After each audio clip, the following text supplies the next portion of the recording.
Continúan os ataques entre Israel e Irán. Nas últimas horas, os sistemas de defensa aéreos israelís interceptaron varios drons. Os cidadáns buscaban refugio nos búnkeres. En Irán, os bombardeos deixan 85 nenas falecidas nunha escola e o país persa contraataca en bases militares estadounidenses. Trump pide aos iranianos que estén listos para tomar o seu goberno.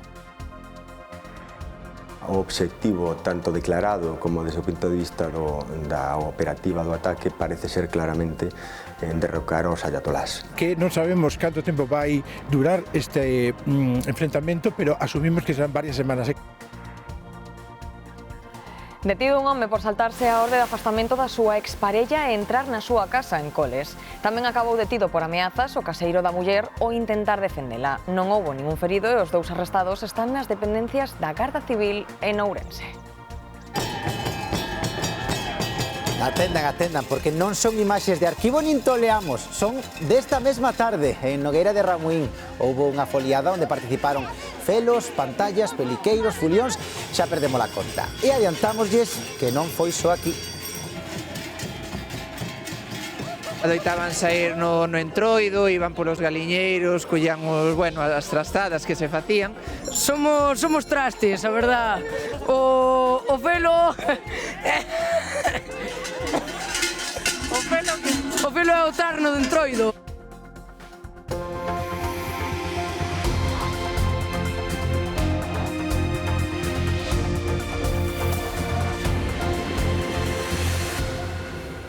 Que tal, saúdos, boas noites. Xa llo contábamos, é a noticia do día. Tensión máxima en Oriente Próximo.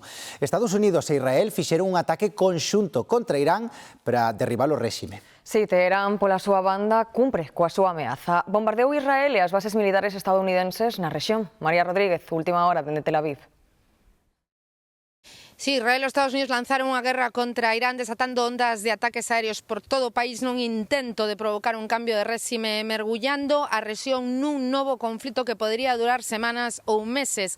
Un alto funcionario estadounidense afirma que Estados Unidos planeou unha serie de ataques cada vez máis intensos con ramplas de escape incorporadas. Cada rolda de ataques duraría entre 24 e 48 horas, seguida dunha breve pausa para avaliar os danos. Segundo un funcionario de Israel, mataron a varias figuras clave do réxime iraniano, mentras dende Irán reportan tamén mortos civis. A repentina ofensiva desencadeou ataques de represalia iranianos ao longo do día nunha franxa Oriente Medio, con explosións registradas en Israel, Bahrein, Siria, Irak, os Emiratos Árabes Unidos, Kuwait e Arabia Saudita. Aquí en Tel Aviv a ameaza é constante, cada uns 20 minutos soan as sirenas debido aos misiles lanzados dende Irán, que son interceptados pola cúpula de ferro.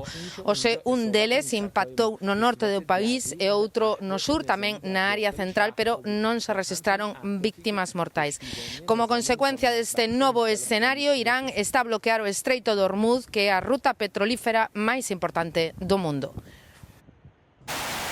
Son numerosos os obxectivos militares alcanzados en Irán polo ataque combinado de Israel e dos Estados Unidos. Mentres, o número de vítimas é moderado. A media lúa vermella cifran 201 os mortos en Irán e 747 os feridos. E o réxime dos ayatolás fala de 200 militares estadounidenses falecidos. A sorte do líder máximo do país, Ali Khamenei, segue a ser unha incógnita. O goberno iraniano di que está ben e desde Israel investigan se morreu ou quedou ferido despois do ataque á súa residencia que quedou arrasada e a outros 2 puntos nos que puido refuxiarse. A guerra informativa xera momentos de confusión. Algúnas fontes aseguran que morreu o ministro de Defensa iraniano e o comandante en xefe da Garda Revolucionaria. Este mapa resume os ataques dos dous bandos. Os puntos afectados en Irán concéntranse no oeste do país, onde se encontran os maiores recursos defensivos do réxime. Ao outro lado, as bases atacadas por Irán en Kuwait, Bahrein, Qatar e Emiratos Árabes. Entre as baixas no país persa destacan as 85 nenas falecidas por mor dunha bomba que caeu nesta escola na cidade de Minab, no suroeste do país. Son as imaxes que representan o drama humano neste conflito. Tanto Trump como Netanyahu facían hoxe chamamentos á rebelión do pobo iraniano. É a vosa oportunidade, tomade o destino nas vosas mans, sinalaba Netanyahu nun chamamento ao pobo de Irán para concluir en inglés que a axuda xa chegou.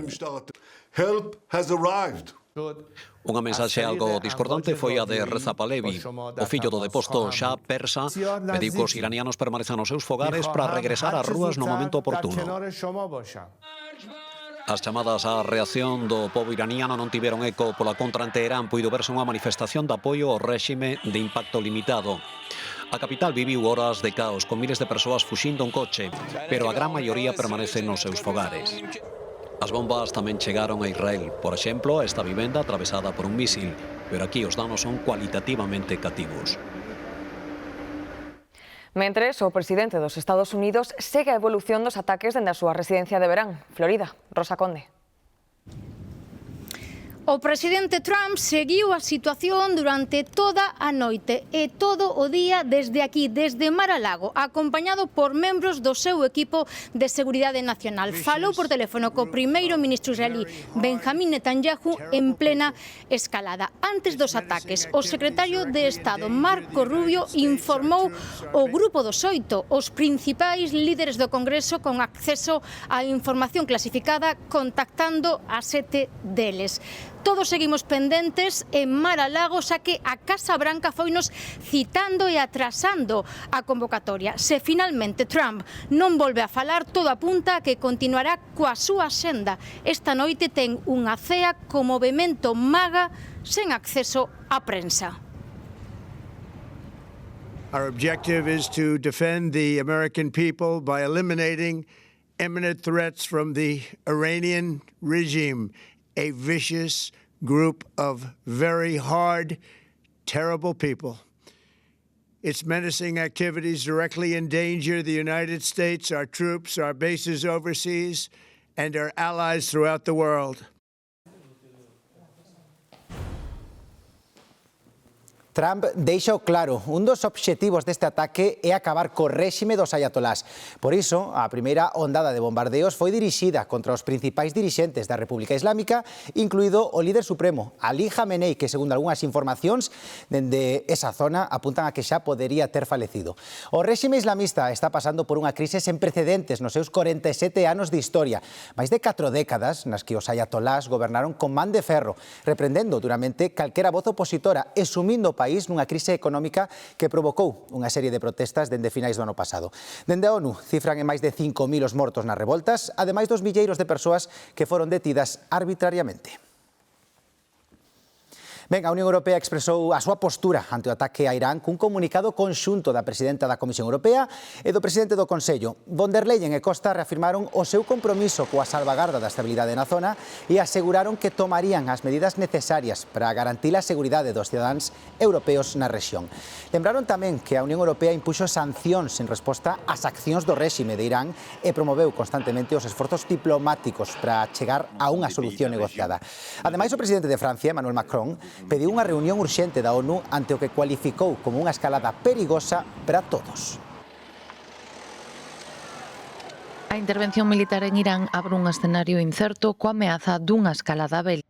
Que non sabemos canto tempo vai durar este enfrentamento, pero asumimos que serán varias semanas. Hai que pensar que Estados Unidos ten invertido moitísimos cartos en desplegar todo ese poderío militar, mesmo con portaavións, o Gerald Ford, tamén con Abraham Lincoln, máis todas, en fin, todo operativo.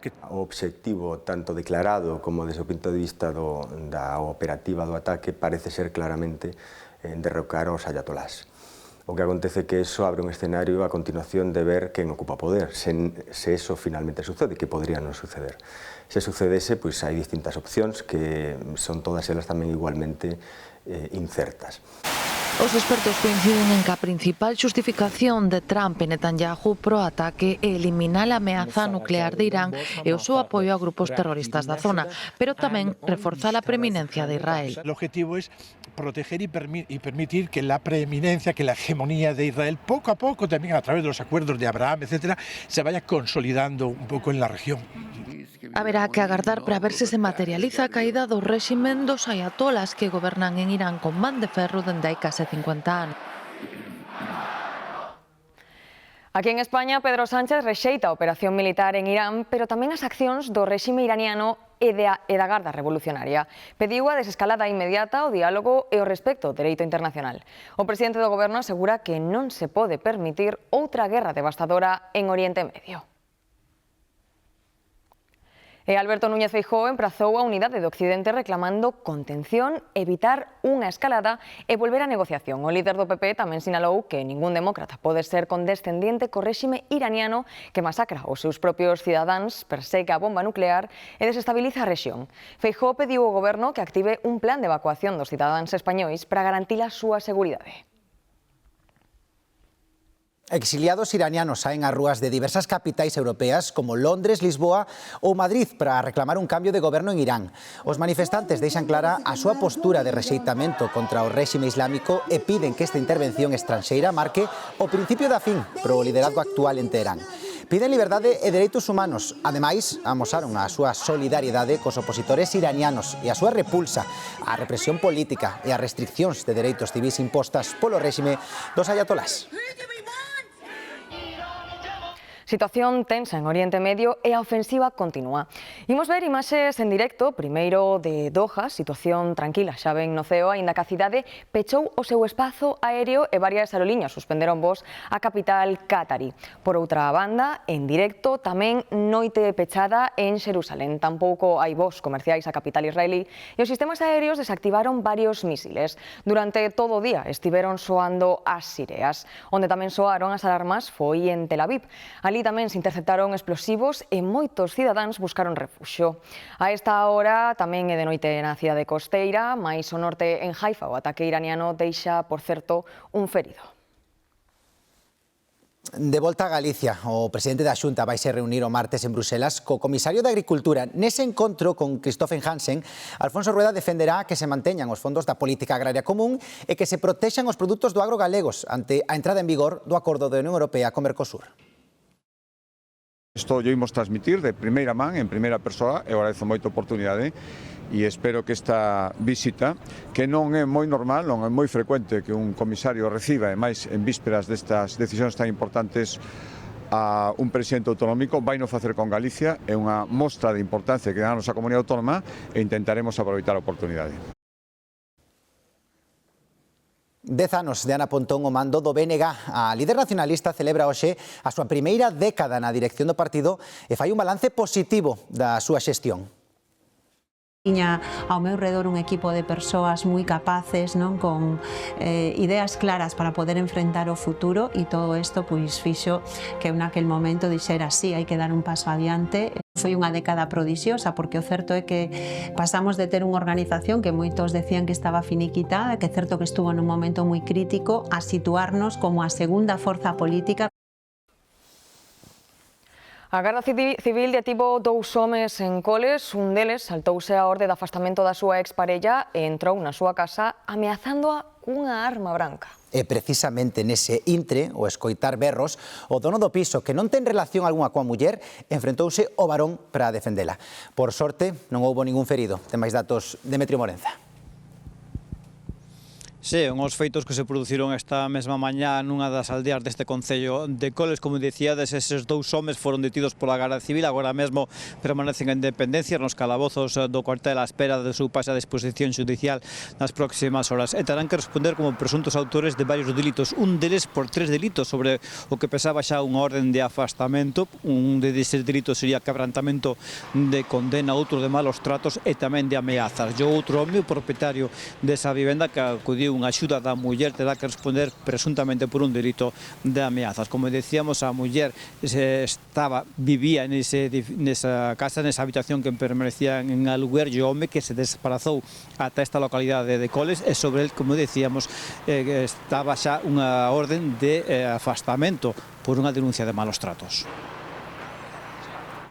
A Policía Nacional liberou o detido en relación coa morte da súa parella en el Puerto de Santa María, en Cádiz, ao se confirmar que a muller faleceu por unha sobredose.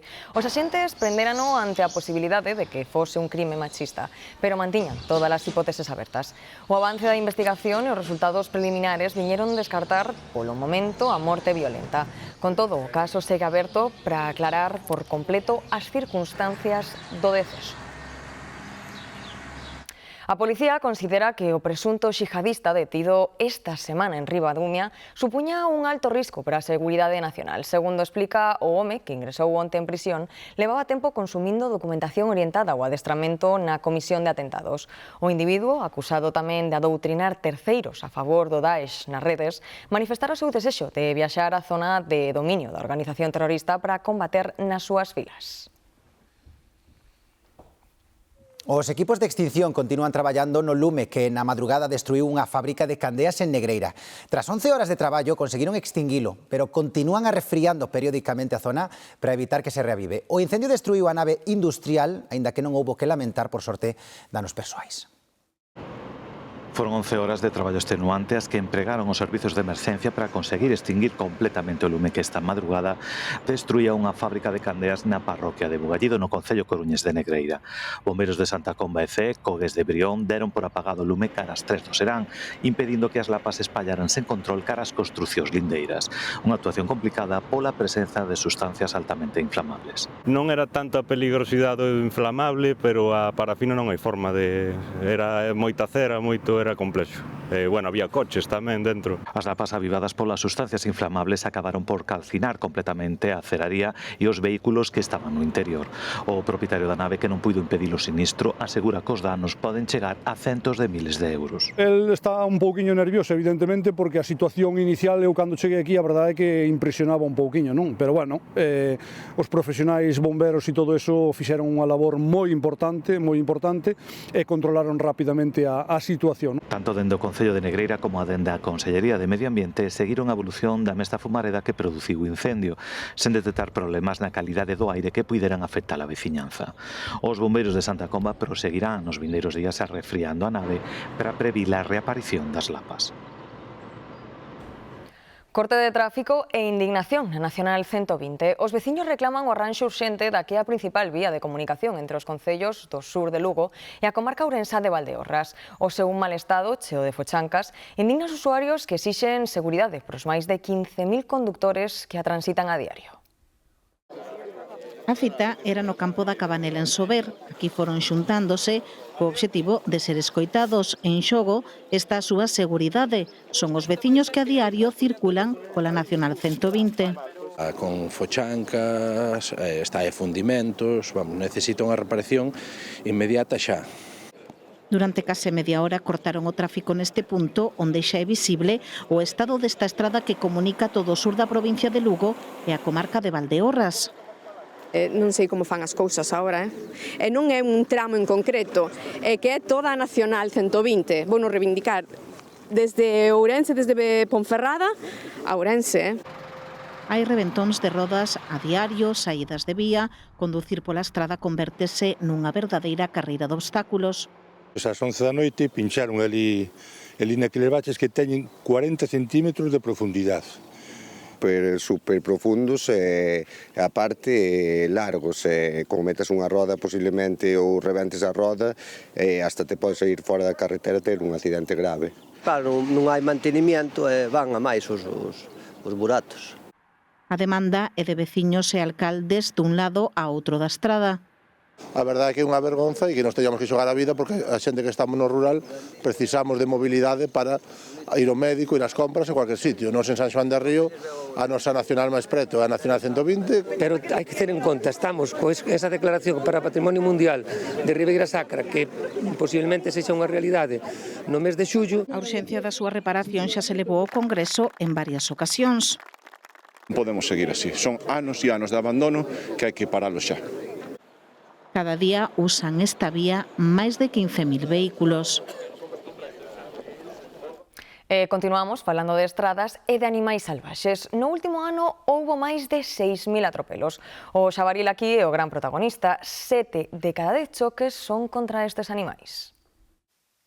Segundo a Consellería de Medio Ambiente, en Galicia hai uns 82.000 xabaríns, o que nos sitúa como unha das áreas de maior densidade de Europa.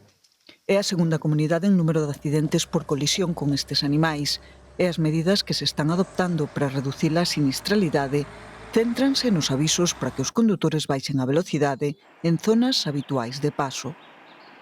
Utilizando cartelería e señalización mediante iluminación LED, ou cartelería de forte impacto visual. Se están adoptando medidas incluso sobre a propia información do conductor a través do vehículo. A propia DGT está implantando este tipo de avisos nos propios navegadores dos coches. A propia colisión cos animais pode derivar nun sinistro grave, pero a DGT advirte dos riscos que pode ter tratar de esquivalos. Procurar non efectuar maniobras bruscas, nin pegar volantazos, se hai que atropellar o animal, pois sempre será mellor que intentar facer unha maniobra errónea que provoque ou un volco ou incluso unha salida de vía. Os vehículos da DGT e tamén algúns particulares incorporan un dispositivo que emite ultrasons para espantar estes animais. Uns avisadores acústicos de fácil adquisición no mercado, de pouco custe, que sin ter acreditada unha eficacia ao 100%, evidentemente se venden como tales para tratar de reducir ese tipo de sinistros. As estradas que máis colisións rexistraron foron a U525 e a Nacional 525 nas proximidades de Ourense. Suspendido o tren entre Vigo e Ourense por obras. Ata o luns esta liña ferroviaria permanecerá cortada. O motivo son as obras de modernización de Adif que afecta de cheo os trens de media distancia e tamén o Albia. Renfe xa activou un plan alternativo por estrada para trasladar os pasaxeiros en autobús, mentre os técnicos traballan para restablecer o servizo na madrugada do luns. Sindicatos do ensino xunto cos partidos da oposición reclamaron en senllas manifestacións na Coruña e en Santiago melloras nas infraestructuras, máis financiamento e máis persoal especializado na atención á diversidade.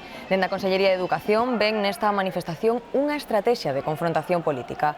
O conselleiro reitera o diálogo, remítese á mesa de negociación aberta e destaca o nivel de inclusión do alumnado en Galicia duplicando persoal nos últimos anos.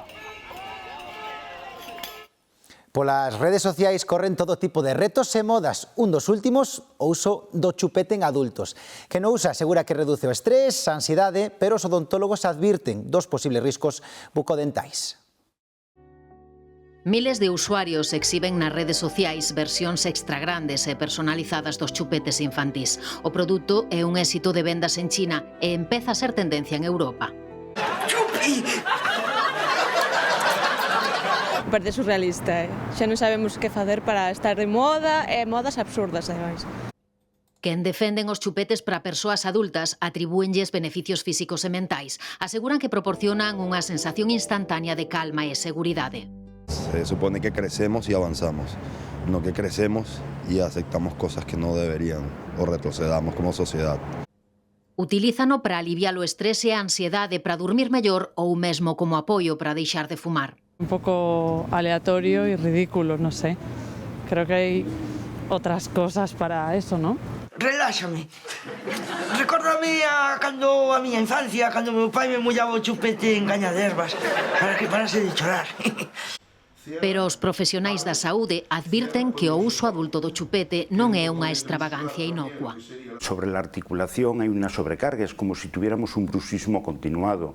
Después lo que se van a producir es roturas del esmalte y de los molares y de los dientes.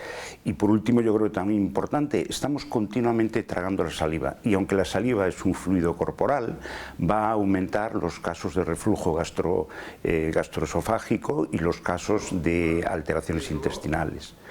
Para a psicoloxía é unha forma de regresión que pode enmascarar problemas máis profundos que precisan unha abordaxe profesional. O novo paseo da praia de Samil, remodelado o ano pasado, quedou cuberto de area tras os temporais do inverno.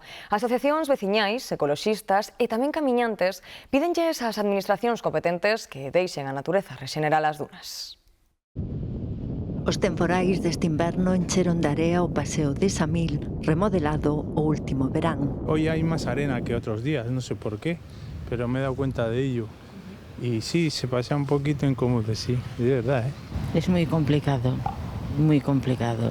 Y, por ejemplo, a unas edades aún más, porque tienes problemas de un lado, problemas del otro. 7 asociacións veciñais e ecoloxistas consideran que se iniciou un proceso de rexeneración natural do sistema de dunas e pídenlle ao Concello, á Xunta e ao Ministerio de Transición Ecolóxica que non se interveña máis.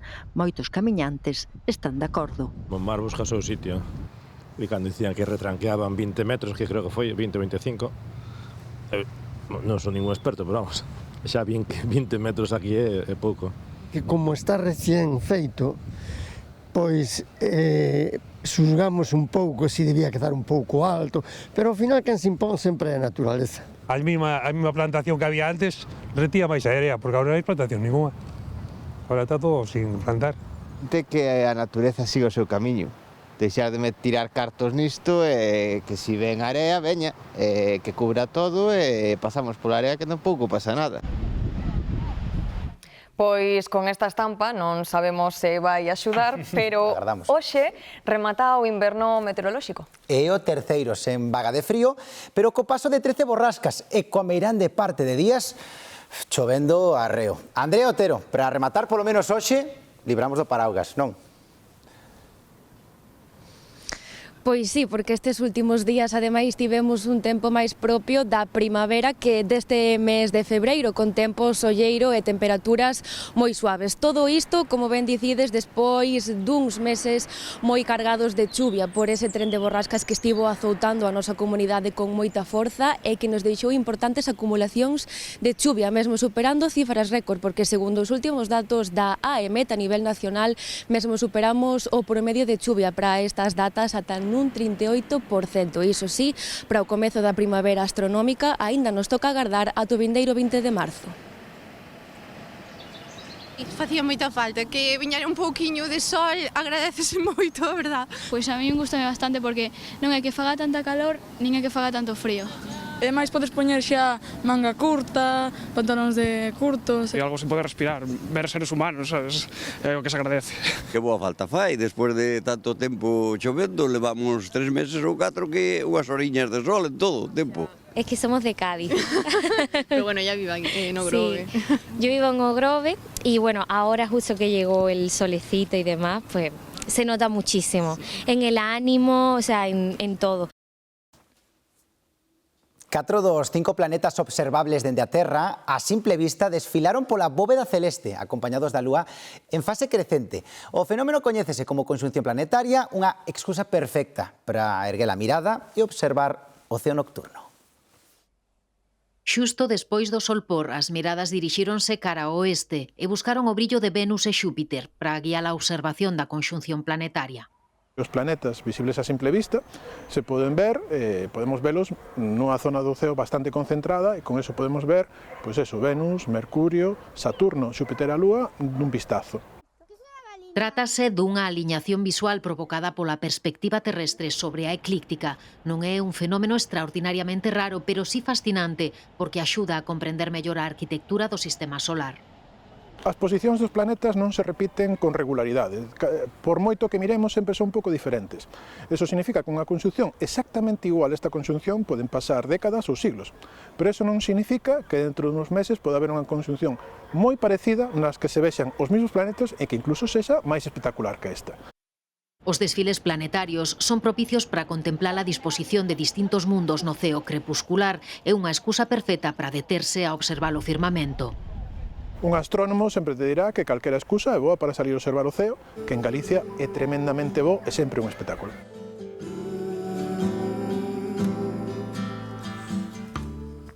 E algunhas das máscaras máis emblemáticas do Entroido ourensán deronse cita esta tarde na foliada de Armariz, no concello de Nogueira de Ramuín. Bota unha ollada, porque por aquí temos algunhas delas. Pantallas, felos, peliqueiros e fulións animaron as rúas da aldea na quinta edición da Irmandade de Entroidos. Ainda que fora de tempo, tiñamos unha conta pendente. Enseñarlle a nosa tradición a toda aquí esta xente. O fulión Mourela para cá de Manzaneda pide permiso para arrincar a foliada.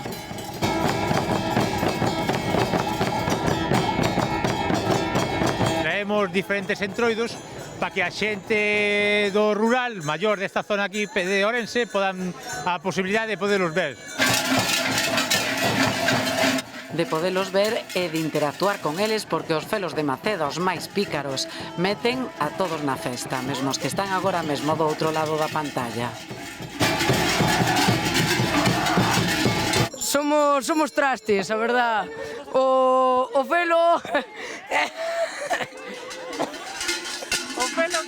felo Entroilo é o terno de Entroido. En Armariz coincidiron con outros felos, os de Esgos, que mantiveron vivo Entroido nas aldeas durante a ditadura. Na parroquia do Mosteiro de San Pedro de Rocas, adoitaban sair no Entroido, iban polos galiñeiros, collían as trastadas que se facían. Tamén viñeron as pantallas de Xinzo, os peliqueiros e parrafóns de Campo Becerros e os vellaróns de Ríos. Moi ben, moi ben. O sea, todas as zonas que vamos, invitados, unha armonía moi boa ca xente. Os veciños recíbenos coa mesa posta e os entroidos obsequianos coas súas tradicións.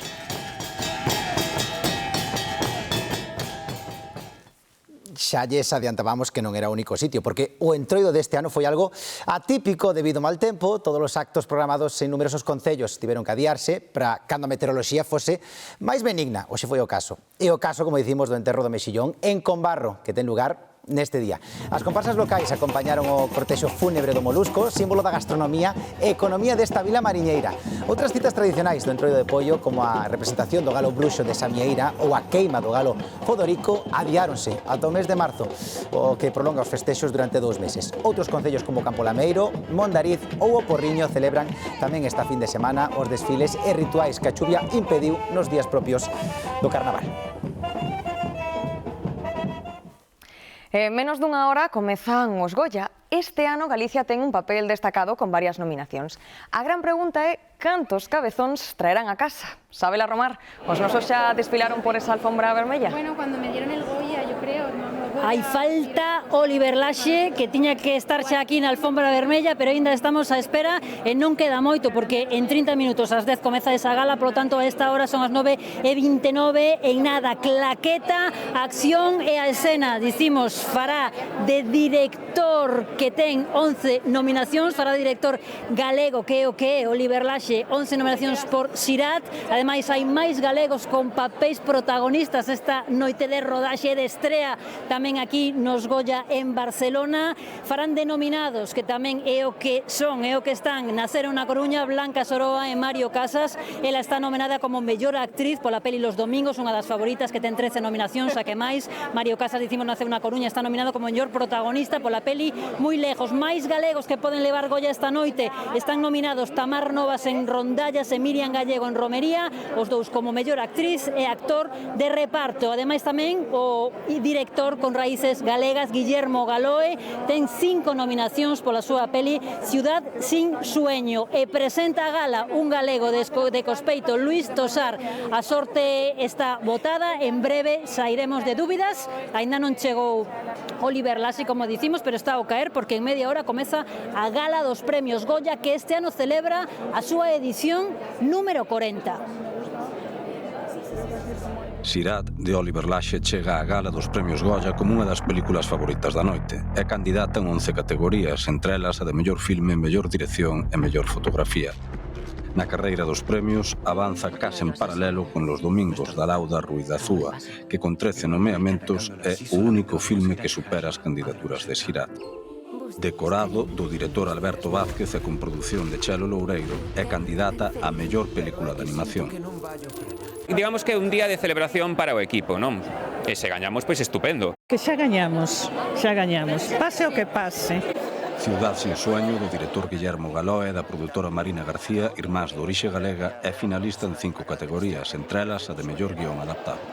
Para nosotros, las 5 nominaciones que hemos recibido a Ciudad sin sueño han sido un reconocimiento. En un año con tantísimo nivel, tan complicado, tener estas 5 nominaciones son una grandísima victoria. No apartado actoral tamén hai protagonismo galego. Miriam Gallego opta ao premio a mellor actriz de reparto polo seu papel en Romería, e Tamar Novas o de mellor actor tamén de reparto pola súa actuación en Rondallas.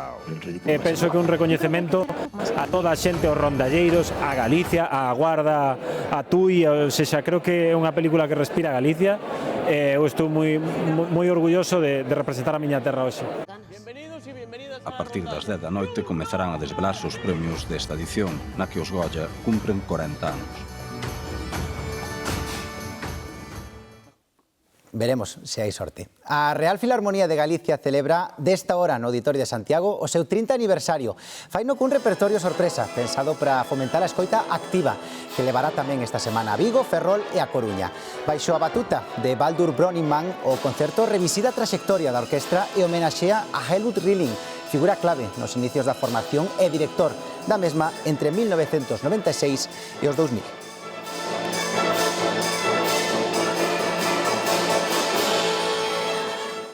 Xa saben, máis información en G24 e g24play.gal, moi pendentes do que aconteza en Oriente Próximo. De feito, información de última hora poden seguir tamén, como dicía Antía, na nosa página web. Dá por morto Israel o líder supremo de Irán, Ali Khamenei, aínda que é certo que dende Irán non o confirman e acusan que o goberno israelí está cometendo unha guerra mental. Como dicimos, a información de última hora, moi pendentes na nosa página web en g24.gal.